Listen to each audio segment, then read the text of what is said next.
Welcome to this episode. Today, we're diving into a topic that, honestly, trips up even the most seasoned professionals: micromanagement.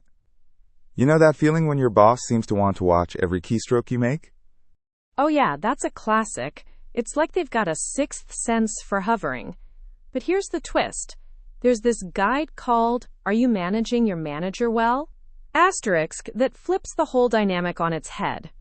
Instead of just waiting to be managed, it suggests we take proactive control of the relationship. Managing your manager sounds a bit like trying to herd cats, doesn't it? I mean, isn't it their job to manage us? That's what I thought at first too. But the guide's point is subtle but powerful. It's not about undermining authority. It's about building trust, so your manager feels less need to micromanage. You basically disable their impulse to hover by showing them you've got things under control. Interesting. So what's the first move in this playbook? Step 1 is all about proactive execution aligned with your manager's agenda. You anticipate what they care about and act on it before they even ask. For example, I had a manager obsessed with deadlines, so I started creating detailed project plans with clear milestones and shared them upfront. That's smart. So instead of waiting for her to ask, you just gave her what she wanted in advance. Exactly. It reduces uncertainty and cuts down on those constant check-ins. It's like you're saying, "I'm on it," before they even have to say a word. Makes sense. I guess the mental model here is about aligning your actions with what your manager values most, right? Right. If you can figure out what keeps them up at night and address it proactively, you're basically disabling their need to micromanage. Okay, so what's step 2? This one's a bit counterintuitive. Own your mistakes and present solutions before your manager has to coach you. I know, it sounds risky to admit you messed up first. Yeah, I'd be worried about the fallout. What if they get mad? They might at first, but it's better than them finding out later and thinking you were hiding something. I once made a mistake on a report that delayed a project. Instead of waiting for my manager to discover it, I went to her, explained what happened, and showed my plan to fix it. And how did that go? She appreciated the honesty and the fact that I had a solution ready. It builds credibility and signals responsibility, which actually reduces their anxiety about hidden problems. That's a good point. So transparency here shifts the power balance in your favor. Exactly. It's about building trust through accountability.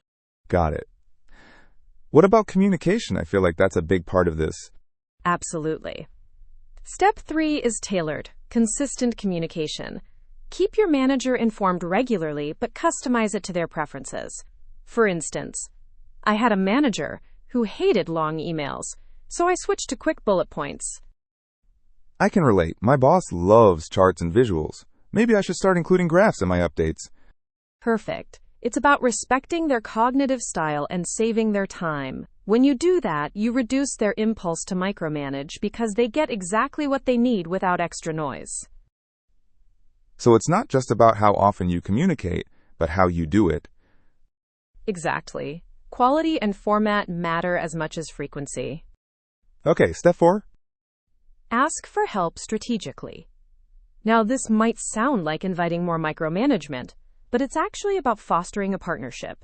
I once asked my manager for input on prioritizing tasks, and it turned into a productive conversation. So it's less about dependency and more about collaboration? Yes. It shows you value their expertise and creates a dialogue rather than a one-way command.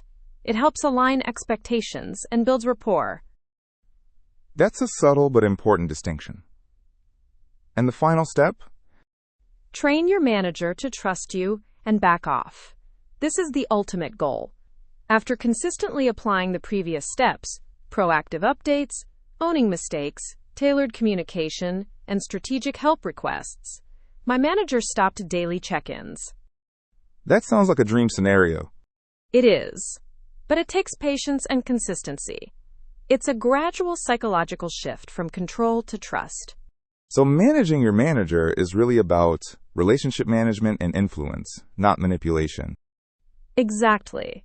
And here's a mental model from the guide that stuck with me. Are you enabling your boss's micromanagement, or are you disabling it? Micromanagement often stems from anxiety or lack of trust, and we can influence that dynamic. That's a powerful way to look at it. So by being proactive, transparent, and communicative, we reduce their anxiety and shift the dynamic. Right. It's about moving from a reactive stance to a proactive one, empowering yourself in the process. Well, this definitely gives me a new perspective on dealing with micromanagement. I'm going to try these steps and see how it changes things.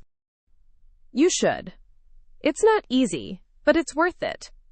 Building trust and showing reliability can turn micromanagement from a source of frustration into an opportunity for growth. Thanks for breaking this down. I think listeners with experience in management will appreciate the depth here. I hope so. It's a nuanced topic, and the more we understand the psychology behind it, the better we can navigate it. Absolutely. So to sum up, anticipate your manager's priorities, own your mistakes early, tailor your communication, ask for help strategically, and build trust over time. That's the framework. Manage your manager well, and you might just find yourself with a lot more autonomy. Thanks for joining us today. We hope this gives you some practical tools to handle micromanagement with confidence. Take care, and remember, it's all about building trust, not control.